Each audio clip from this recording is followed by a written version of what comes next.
アルベール・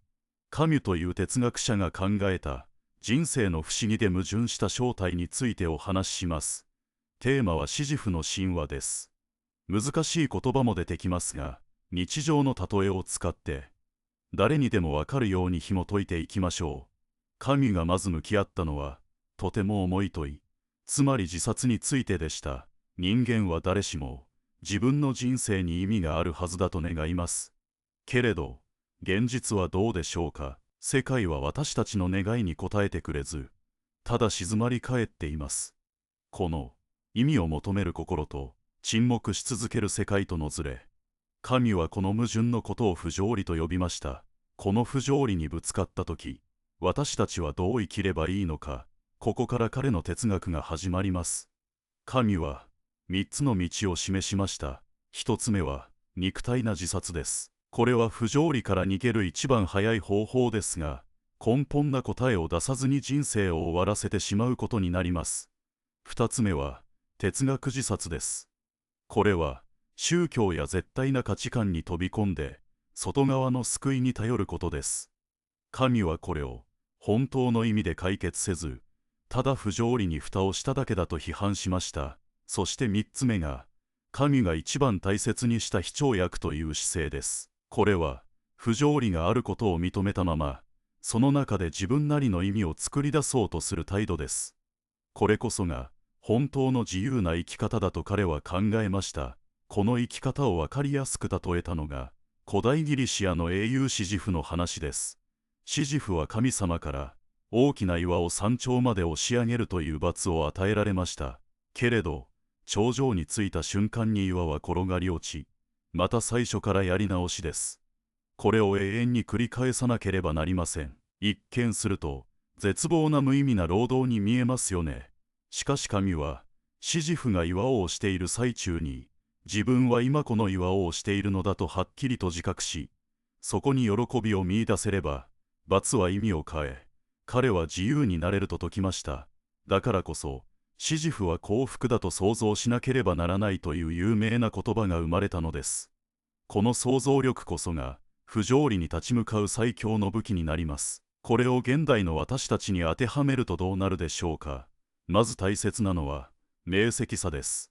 つまり自分が今どんな状況にいるのかを冷静に見極めることです。今の時代、情報はあふれ、選択肢はたくさんあります。でもそのせいで本当に大切な意味を見失いがちです。神は人生に決まった意味がないと分かっていても、情熱にその瞬間を全力で生きることが大切だと言います。ここでの情熱とは単なる欲求ではなく、今という瞬間に全身全霊で向き合う姿勢のことです。次に自由についてです。神の言う自由とは、誰かの決めたルールや常識に縛られず、自分の意思で意味を選び取ることです。ここで注意したいのが希望との関係です。未来に良いことがあると期待して今を我慢することは、神に言わせれば不条理からの逃避になります。代わりに、今ここにある苦しみや喜びをそのまま受け入れ、その中で小さな勝利を積み重ねることこそが真の自由なのです。神はキルケゴールという哲学者が唱えた信仰の飛躍にも反対しました。理屈を超えて神を信じることで救われようとするのは、先ほどの哲学自殺と同じだと考えたからです。救いを外に求めるのではなく、現実の中で自分の意味を作り出すべきだと主張しました。また、神はドン・ファンという人物を不条理な生き方のもう一つのモデルとして挙げました。ドン・ファンは、たった一人の永遠の愛や人生の究極な意味を追い求めません。その代わりに、瞬間瞬間の快楽と情熱を積み重ねることで、人生を満たそうとします。これも非跳躍の実践です。未来への希望を捨て、過去の後悔にも縛られず、完全に今を生きる自由な人間なのです。こうした個人の戦いは、やがて社会な連帯へと広がります。小説ペストでは、医師の竜たちが、不条理な疫病という災難に立ち向かいます。必ず勝てるとはわからないけれど、それでも共同体として戦い続けます。これは個人な快楽とは違う、集団としての反逆です。一人一人の自由と情熱が集まれば、より大きな不条理に対抗できることを神は示しました。さて、この考え方を現代社会に当てはめてみましょう。例えば、デジタル情報の洪水です。SNS などで無限に情報が入ってくることで、かえって空虚感を感じることがあります。現代人が経験する終わりのないクリックの繰り返しは、ある意味でシジフの岩を死に似ているかもしれません。ここで必要なのは、情報の海に溺れず、明晰さを保って自分の価値観を再構築することです。また、政治な無力感についても考えられます。気候変動などの大きな問題に、若者が絶望を感じることもあります。しかし神の言う反逆とは、すぐに結果が出ることではなく、意味のない世界に対して戦い続ける姿勢そのものです。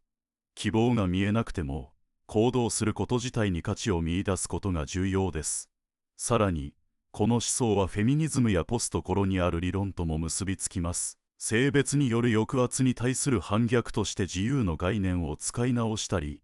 カミュがアルジェリア出身であったことから、植民地支配という不条理な暴力に対する抵抗の形として読み解いたりすることが可能です。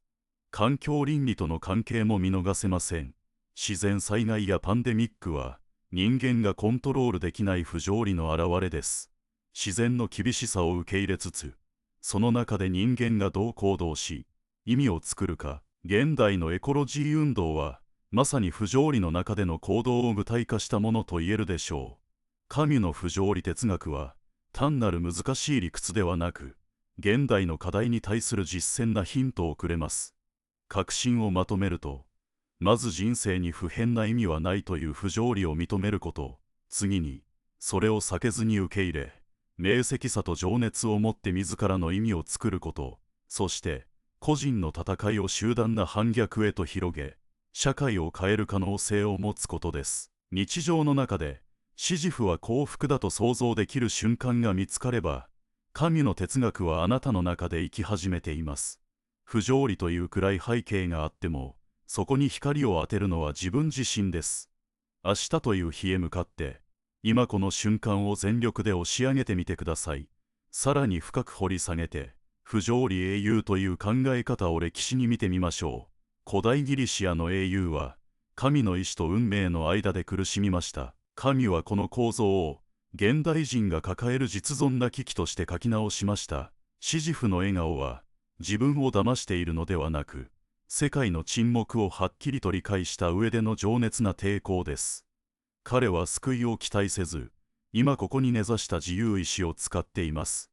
この自由意志の根底にあるのが、非跳躍という道です。サルトルやキルケゴールのように、神や絶対な価値に飛び込むことは、神にとって理性の裏切りでした。彼は理性の限界を認めた上で、超越な救いを求めず、有限な人間としての自覚を持って創造に生きることを選びました。これはドン・ファン主義とも響き合っています。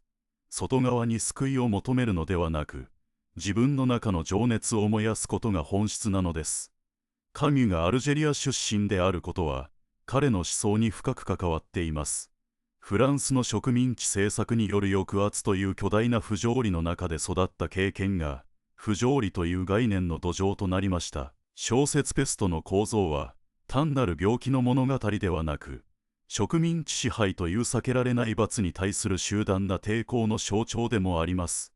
個々の自由と情熱が結集すれば、暴力な不条理に対抗できる。この視点は、非抑圧者が自分の声を取り戻すプロセスとして、今も高く評価されています。最後に、カミュの哲学が芸術とどう交わったかを見てみましょう。小説異邦人の主人公ムルソーは、社会のルールに無関心ですが、太陽の光などの身体な感覚には非常に鋭敏です。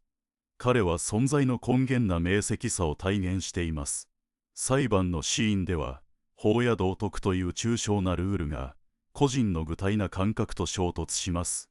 これにより、自分は何のために生きるのかという問いが突きつけられます。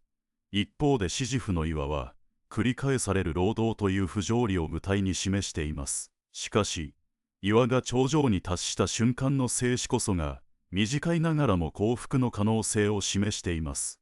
神はこの瞬間を創造幸福と呼び、不条理の中にある小さな勝利を自分で見つけるよう促しました。こうした思想は、1960年代のフランス、ヌーベルバー映画のジャン・リュック・ゴダールなどの映像芸術にも影響を与えました。ある映画は、神が説いた不条理への反逆という考え方を映像の力で表現しました。バラバラに切り取られた編集や、その場の流れに任せた会話を通じて、観客に意味がないという感覚を直接体験させたのです。また、ジャズの即興演奏も同じです。次に何が起こるかわからない展開と、その瞬間に燃え上がる情熱。これは、神が大切にした、はっきりとした意識と情熱が同時に存在することを見事に音楽で形にしたものでした。こうした芸術の試みは、不条理な世界の中でどう行動するかを、理屈ではなく感覚で分からせてくれる手段なのです。今のテクノロジー社会を見てみましょう。AI やビッグデータが人間の代わりに答えを出してくれる時代です。でも、神の視点から見れば、これも新しい形の不条理と言えます。アルゴリズムがおすすめしてくれるコンテンツは、私たちの欲求を先回りして予測しますが、それは人生の根本な意味のなさを隠す仮面のようなものです。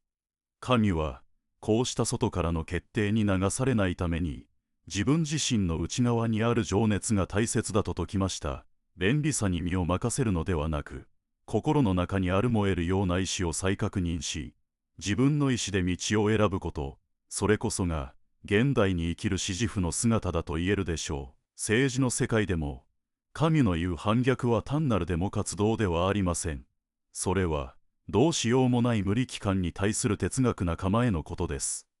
例えば、地球温暖化への対策が世界に思うように進まない現状は、地球規模の不条理と言えます。ここで神な反逆とは、結果が保証されていないからこそ、戦い続けることに価値があるという考え方です。若者たちが起こす世界なストライキや、地域レベルでの再生可能エネルギーへの取り組みは、神が描いた小さな勝利の積み重ねとして捉えることができます。また、フェミニズムとの対話においても、神の自由という考え方は新しい意味を持ちます。女性が社会な縛りから解放されていく過程は、不条理に正面から突き進むことと同じです。特に、自分の身体な快楽を肯定する考え方は、古い道徳を超えて自分の情熱を認める姿勢として、現代の思想家たちに引用されています。こうして神の哲学は、ジェンダーの問題を考えるための実践な指針として、再び活用されているのです。神は、正しい判断を下すために、冷静な頭と熱い情熱の両方が必要だと考えました。道徳な行動とは、単に外側のルールに従うことではなく、その人が情熱を持って選んだ結果として成り立つものです。だからこそ、難しい問題にぶつかった時に理性だけで答えを出そうとすることは、哲学な自殺のようなものだと彼は考えました。そこには情熱な関わりが欠かせません。この視点は、医療現場で患者さんの気持ちに寄り添うケアや、教育現場での情熱な学びなど、実際の仕事や活動にも応用できるものです。さらに、シジフは幸福だと想像すべきだという神の言葉は、心理学にも面白いヒントをくれます。ポジティブ心理学の研究では、困難に直面した人が、そこに自分なりの意味を見出すことで、幸福感が高まることが分かっています。意味が最初から用意されていない世界で、自分自身で意味を作り出すこと、その行為こそが幸福の根源であると神は述べました。これは現代のレジリエンス、つまり折れない心という考え方とも一致しており、心の健康を保つための具体な方法として役立ちます。最後に、神の遺産が次の世代にどう受け継がれるかを考えてみましょう。デジタル世代は、情報の多さとスピードの中で、一瞬の快楽に誘惑されやすい環境にあります。しかし同時に、不条理という問いを深く探求できる道具も持っています。オンラインの掲示板や仮想空間での討論会は、世界中の人々が神のテーマについて話し合い、新しい抵抗の形を模索する場になります。こうした場所では、シジフが岩を押し上げる行為は、コードを書き、システムを最適化し、失敗しながらも前進し続けるプログラマーの姿に重なります。コードの中に美しさを見出し、バグという不条理に笑いながら挑む彼らの姿は、現代版の不条理な英雄と言えるでしょう。このように、カミュの哲学は文学や芸術、政治、技術、倫理、心理学など、あらゆる分野に広がっています。そして、現代社会の複雑な不条理に対処するための大きな枠組みを私たちに与えてくれます。岩を押し上げ続けるシジフの姿勢、情熱な快楽を求めるドン、ファン、そして病に立ち向かう人々の集団な反逆、これらはすべて、意味のない世界に対して、自分たちの手で意味を作り出せるという希望の光です。皆さんが日常の中で、たとえ小さな石であっても自分の手で持ち上げ、そこに自分だけの光を見つけたとき、神の不条理は単なる理論ではなく、生きる力へと変わるはずです。これこそが、神が伝え続けた、不条理の中にある自由と情熱の正体なのです。ここまでたどってきた神の旅路を振り返ることは、今の私たちにとっても大切です。アルジェリア出身の青年だった彼は、植民地主義という巨大な不条理の中にいました。それでも、支配者の言語であるフランス語を武器にして、自分の声を上げました。1907年に生まれたカミュは、幼い頃に母親を病気で亡くし、父親は目の見えない漁師でした。孤独と病との戦いという環境にいた彼の個人な悲しみは、後の作品ペストにおける集団な苦しみの描写へとつながっていきました。個人の悲劇が、社会全体の病として書き直されたのです。カミュがシジフ神話を書いた1930年代後半、ヨーロッパは大きな戦争の傷跡と経済危機に苦しみ、虚無感が広がっていました。存在とは何かという問いに対し、カミュは、意味は最初からあるのではなく、行動すること自体が意味を作るのだという逆説な答えを出しました。ここで重要なのは、彼が神や絶対な価値観に頼ることを否定し、自分の限界を認めながら一歩踏み出す勇気を説いたことです。この考えは、第二次世界大戦後のフランスの知識人たちに大きな影響を与えました。サルトルという哲学者は、自由とは選択しなければならない重荷であると考えましたが、カミュは、自由とは情熱を燃やすことであり、選択はその火種に過ぎないと言いました。行動の根底にある情熱こそが不可欠なのです。その精神は、1960年代の学生運動や、1968年の5月革命において、若者たちの存在の叫びとして体現されました。また、カミュの思想は文学以外のところでも現れています。例えば、アメリカのハードボイルド小説に登場する探偵は、孤独に岩を押し上げ続けるシジフの姿に似ています。法や秩序という外側のルールに縛られず、自分の倫理観と情熱に従って闇を切り裂く、その姿勢こそ、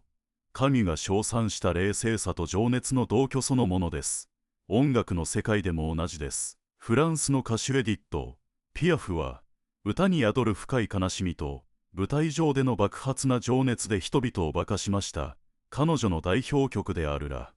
ビ・アン・ローズは、人生の儚さと喜びを同時に歌い上げており、不条理の中にある歓喜を形にしたものと言えます。情報技術がもたらす新しい不条理について、神が生きていればどう考えたでしょうか。AI が作る偽物の意味は、私たちの欲求を満たしますが、同時に自分らしさを曖昧にします。ここでの抵抗とは、アルゴリズムに任せるのではなく、コードを書くという行為に情熱な意志を込めることです。プログラマーがバグという不条理にぶつかったとき、単に直す作業を繰り返すのではなく、その解決過程に洞察や美しさを追求する。その姿勢は、シジフが岩を転がす瞬間に感じる光のようなものです。環境危機への対応でも、小さな勝利という考え方が活かせます。一人一人が電気の使い方を工夫したり、地域で共同の農園を作ったりすること、これは巨大な気候変動という不条理に対する、具体で実践な反逆です。結果が保証されていないからこそ価値があり、努力し続けることだけが不条理への唯一の答えになります。フェミニズムの視点では、自由という概念が新しく解釈されます。女性が自分の身体と欲望を認め、社会の縛りから自由になる過程は、情熱を肯定する考え方と共鳴します。ある思想家は、神の不条理を性別の決めつけに対する反逆として読み替え、新しい行動の指針として提示しました。神の哲学は、固定された教えではなく、時代に合わせて作り直せる生きた資源なのです。医療倫理の場でも、神の視点は重要です。人生の終わりに、意味のない死を受け入れるかどうか、それは、諦めてしまうことと、情熱を持って関わり続けることの狭間にあります。医師が単にデータに基づいた正解を出すのではなく、患者さんが自分の不条理をどう受け止め、どう情熱に生きるかを共に探る。これは情熱な選択の実践と言えます。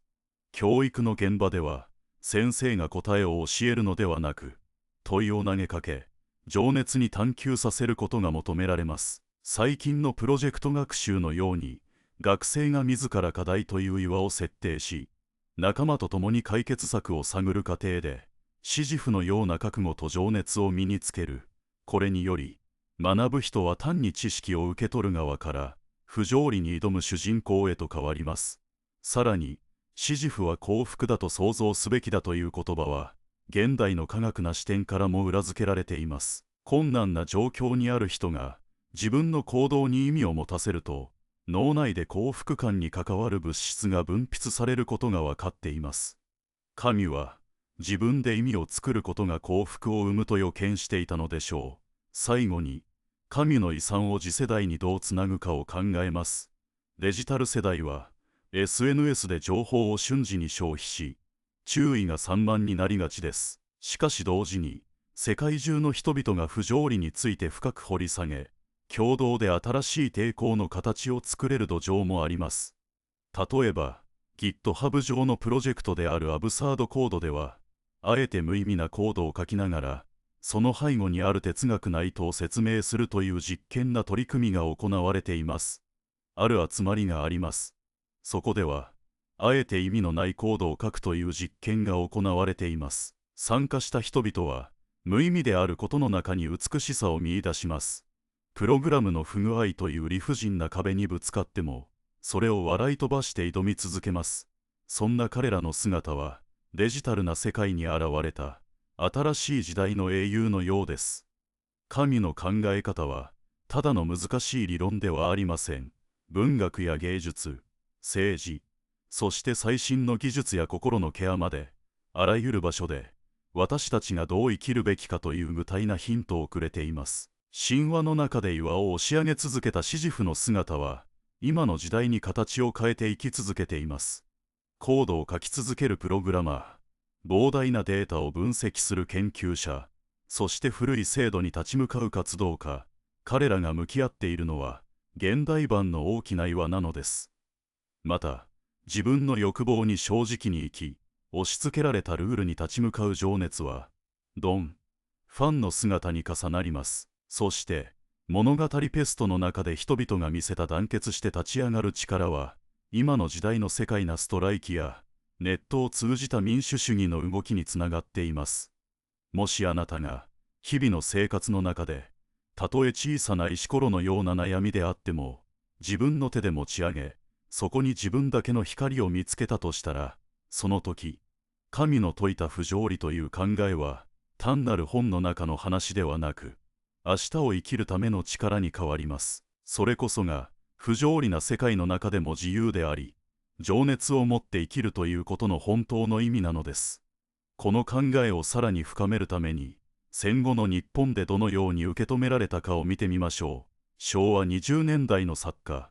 太宰治は、自分自身が壊れていく感覚と、そこから立ち上がろうとする葛藤を描きました。人間失格という作品の中で、彼は社会からの期待という重い岩を背負いながらも、人生の無意味さを悟り、それでも笑うという姿勢を見せました。これはまさに、シジフのような英雄の姿と重なります。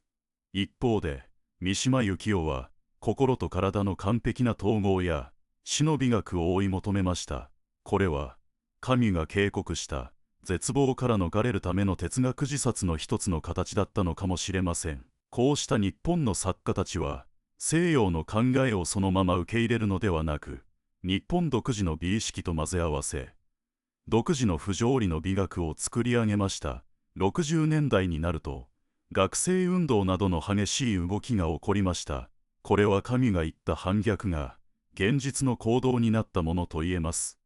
特に東京大学での闘争は、制度という巨大な岩に向かって、みんなで石を投げつける象徴な出来事でした。たとえ政治な大きな変化が起きなかったとしても、参加した人々が自ら意味を作り出すプロセスに没頭したことは、神が説いた小さな勝利の精神を形にしたものでした。また、80年代のバブル崩壊後、仕事や家を失った人々が、自分たちで住まいを管理したり、地域で使えるお金を作ったりして、理不尽な資本主義の仕組みに対抗しました。こうした地域レベルの小さな挑戦は、一人の情熱が社会全体に広がっていく可能性を示しています。今の情報技術の世界に目を向けると、人工知能が作り出す膨大なデータの海こそが、現代のシジフの岩だと言えるでしょう。プログラマーがコードを書くとき、単に間違いを直すだけでなく、倫理な選択を迫られる場面がよくあります。例えば、人工知能が偏った考え方を学習してしまったとき、開発者はその理不尽な結果をそのまま受け入れるのではなく、データをやり直したり、仕組みを透明にしたりすることで、情熱に抵抗すべきです。これは、意味のない世界に自分から意味を与えるという行為であり、デジタル空間における新しい英雄の姿です。地球規模の環境危機についても、神の視点は役立ちます。気候変動というあまりに巨大な不条理に対し、私たちはどう動くべきか。例えば、都会の屋上で緑を育てたり、雨水を再利用したりすることは、温暖化という巨大な岩に対し、小さな泉を掘るような試みです。結果が保証されていないからこそ、そこに価値があります。やり続けることだけが、不条理への唯一の答えであるという教えを証明しています。また、若者たちが主導する、二酸化炭素を出さないゼロエミッション運動は、政治を動かそうとするシジフのような覚悟と情熱の表れです。女性の権利を求めるフェミニズムの視点からも、神の自由という考え方は新しく解釈されます。女性が自分の体や欲望を肯定し、社会の縛りから自由になる過程は、情熱を肯定したドン・ファンの生き方と響き合います。フランスの思想家ジュディス・バトラーは、この不条理を性別という決めつけに対する反逆として捉え直しました。日本では作家の吉本ばななが日常のふとした瞬間の理不尽さを描きながら、登場人物が自分の本当の気持ちを言葉にすることで自分を肯定していく姿を描いています。これらの例は神の哲学が古い教えではなく、時代に合わせて形を変え使い続けられる道具であることを教えてくれます。医療の現場でも、神の視点は大切です。人生の終わりに、意味のない死を受け入れるのか、それとも最後まで抗うのか、これは、絶望して諦めるか、情熱を持って関わり続けるかの境界線にあります。医師が単にデータに基づいた正解を出すのではなく、患者がどうやって自分の不条理を受け入れ、どう情熱を持って生きるかを一緒に考えること。これはまさに情熱な選択の実践です。最近のホスピスケアで行われている患者さんの人生の物語を大切にするナラティブ、メディシンという手法は、人生の意味を一緒に作り出すことで、絶望を避け、最後まで情熱に生きることを支える新しい枠組みとなっています。教育の場でも、教師が答えを教えるのではなく、問いを投げかけ、生徒に情熱に探求させることが求められています。最近のプロジェクトベース学習では、生徒が自ら課題という岩を設定し、仲間と共に解決策を探します。その過程で、シジフのような覚悟と情熱を身につけていきます。こうして、学ぶ人はただ知識を受け取る側から、不条理に挑む主人公へと変わります。さらに、ネット上のオープンソースコミュニティのような場所では、世界中の人々が不条理について深く考え、共に抵抗する形を作り出しています。例えば GitHub にあるアブサードコードというプロジェクトでは、あえて意味のないコードを書き、その理由を哲学に説明するという実験が行われています。参加者は無意味さの中に美しさを見つけ、バグという理不尽さを笑いながら乗り越えることで、デジタルな世界に神な英雄を再現しているのです。このように、神の哲学は、ただの難しい概念ではありません。文学、芸術、政治、テクノロジー、倫理、そして心理学まで、あらゆる分野で、私たちがどう行動すべきかという指針を与え続けています。シジフが岩を押し上げた物語は、現代ではプログラマーがコードをはたき、研究者がデータを解析し、活動家が制度に挑む姿に置き換わりました。ドン・ファンの情熱は、抑圧なルールに立ち向かう個人の姿となり、ペストの人々の団結は、現代のデジタルな民主主義へとつながっています。あなたが日常の中で、たとえ小さな石ころであっても、自分の手で持ち上げ、そこに自分だけの光を祝す瞬間を見つけたとき、神の不条理は、単なる哲学から、あなた自身の生きる力へと変わります。その瞬間こそが、不条理の中にある自由と情熱という、神が伝え続けた真実が、あなたの心の中で息づいている証拠なのです。